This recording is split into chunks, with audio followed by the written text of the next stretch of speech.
Paris के पुराने हैंगरों पर अब जो सन्नाटा उतरने वाला है, उसकी गूंज यूरोप की सत्ता गलियों से निकलकर सीधे भारत के दिल तक पहुंच चुकी है। क्योंकि अब कहानी किसी विदेशी रनवे से उड़ान भरने की नहीं रह गई, बल्कि भारत की मिट्टी से उठती उस गर्जना की है जो आने वाले दशकों तक दुनिया के आसमान में अपना दबदबा दर्ज करने वाली है। और यह सब शुरू हो रहा है महाराष्ट्र के उस शहर से जिसे अब तक लोग संतरे, लॉजिस्टिक्स और भौगोलिक संतुलन के लिए जानते थे।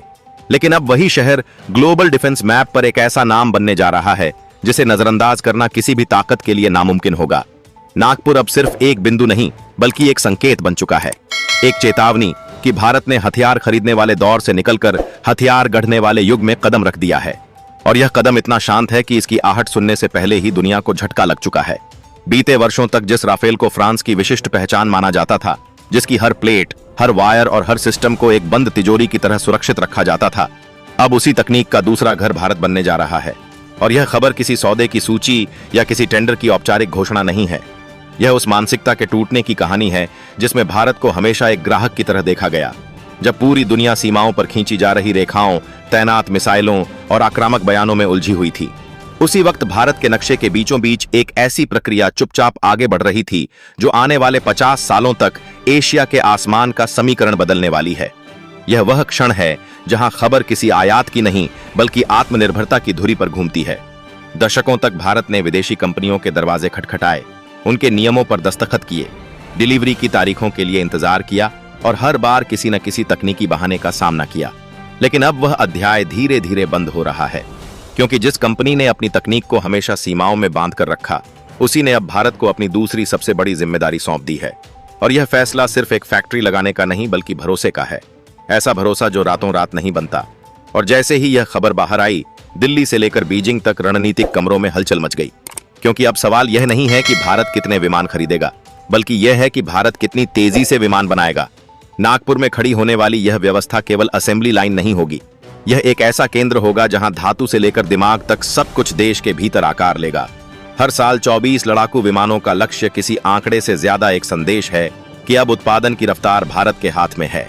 और जब रफ्तार अपने नियंत्रण में आ जाती है तो रणनीति अपने आप बदल जाती है। अब किसी विदेशी हड़ताल, किसी अंतर्राष्ट्रीय तनाव या किसी समुद्री रास्ते के बंद होने से भारत की वायु शक्ति ठहरने वाली नहीं है, क्योंकि नियंत्रण अब बाहर नहीं बल्कि अपने ही हाथों में होगा। यह वही क्षण है जब मेक इन इंडिया एक नारे से निकलकर ठोस हकीकत में बदलता दिखाई देता है। और यह बदलाव सिर्फ सैन्य ताकत तक सीमित नहीं है, यह उस आत्मविश्वास का विस्तार है जो दुनिया को यह बता रहा है कि भारत अब सिर्फ बाजार नहीं, बल्कि साझेदार बनने की क्षमता रखता है। और जब नागपुर की धरती से पहला विमान पूरी तरह तैयार होकर बाहर आएगा, तब यह सिर्फ एक मशीन नहीं होगी, बल्कि उस दौर की समाप्ति की घोषणा होगी जिसमें भारत को हमेशा पीछे बैठकर इंतजार करना पड़ता था। अब कहानी आगे बढ़ चुकी है और इसका अगला अध्याय उस सप्लाई चेन में छिपा है जो अब पूरी तरह देश के भीतर आकार ले रही है। और यही वह बिंदु है जहां असली खेल शुरू होता है। अब तस्वीर का वह हिस्सा सामने आता है जिस पर अब तक बहुत कम नजरें गई थीं, क्योंकि असली ताकत सिर्फ उड़ते हुए विमान में नहीं, बल्कि उसके पीछे खड़ी उस अदृश्य व्यवस्था में होती है जो उसे हर हाल में उड़ान के लिए तैयार रखती है। नागपुर में बनने वाला यह ढांचा सिर्फ 24 विमानों की सालाना गिनती तक सीमित नहीं है, बल्कि यह उस गहरे भारतीय नेटवर्क की नींव है जिसमें हजारों छोटे बड़े उद्योग एक साथ जुड़ेंगे। वह पुर्जे जो पहले समुद्र पार से आते थे, अब देश की ही फैक्ट्रियों में आकार लेंगे, जिससे युद्ध की स्थिति में किसी बाहरी निर्भरता का सवाल ही नहीं बचेगा।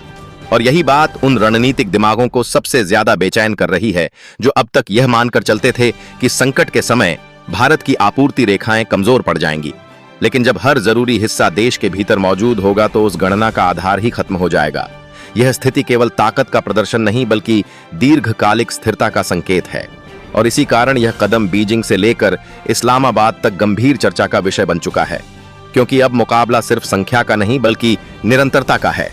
हर साल नई स्क्वाड्रन की तैयारी भारत की वायु क्षमता को उस स्तर पर ले जाएगी जहां संतुलन अपने आप बन जाएगा। और यही संतुलन क्षेत्रीय शांति की असली गारंटी होता है।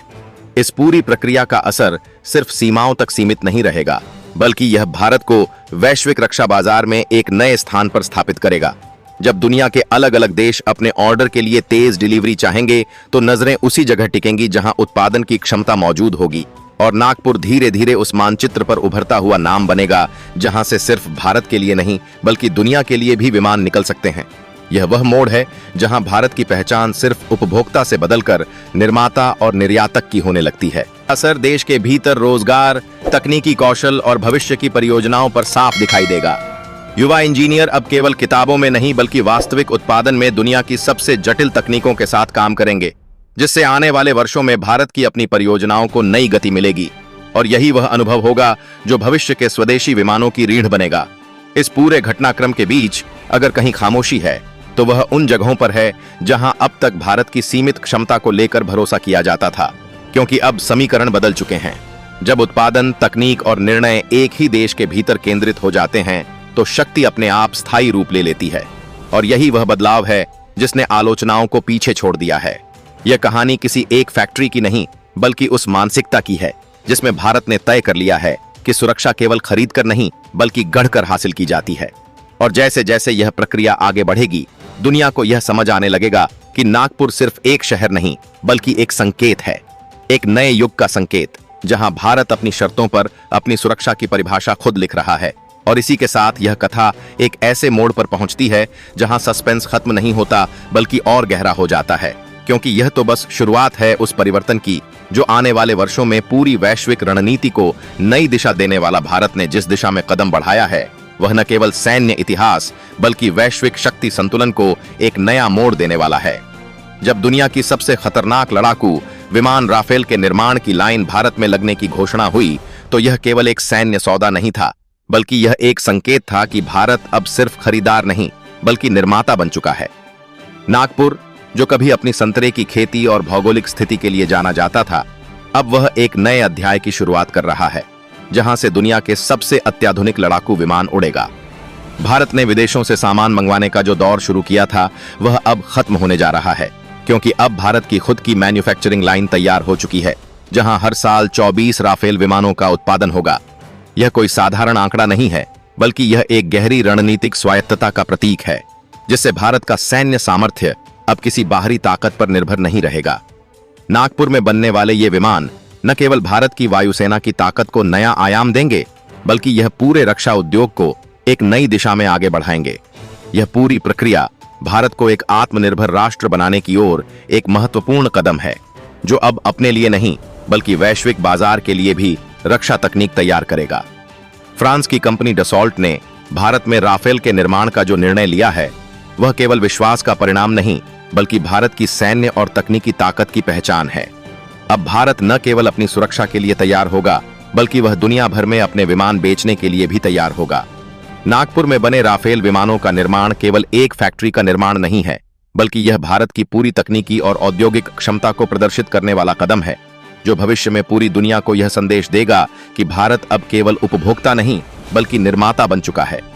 यह कदम भारतीय रक्षा उद्योग के लिए एक क्रांतिकारी बदलाव लेकर आया है, क्योंकि अब राफेल जैसे अत्याधुनिक विमानों के लिए आवश्यक हर तकनीकी और औद्योगिक कौशल देश के भीतर तैयार होगा। पहले जहां हर छोटे से पुर्जे के लिए फ्रांस की फैक्ट्री पर निर्भर रहना पड़ता था, अब वही पुर्जे भारत की फैक्ट्रियों में बनेंगे। इस आत्मनिर्भरता के साथ भारत की सैन्य शक्ति की क्षमता हर गुजरते दिन के साथ और भी मजबूत होती जाएगी। यही नहीं, नागपुर की इस मैन्युफैक्चरिंग फैसिलिटी से भारत को न केवल युद्ध के समय अपने विमानों की त्वरित मरम्मत और रखरखाव का फायदा होगा, बल्कि इससे युद्ध की स्थिति में आपूर्ति के संकट को भी दूर किया जाएगा, क्योंकि अब विमान और उनके पुर्जे सीधे भारत में ही तैयार होंगे। यह स्थिति भारत को न केवल अपने दुश्मनों के खिलाफ मजबूती प्रदान करेगी, बल्कि किसी भी युद्ध के दौरान चीन या पाकिस्तान जैसे देशों की रणनीतियों को भी नाकाम करने में मदद करेगी।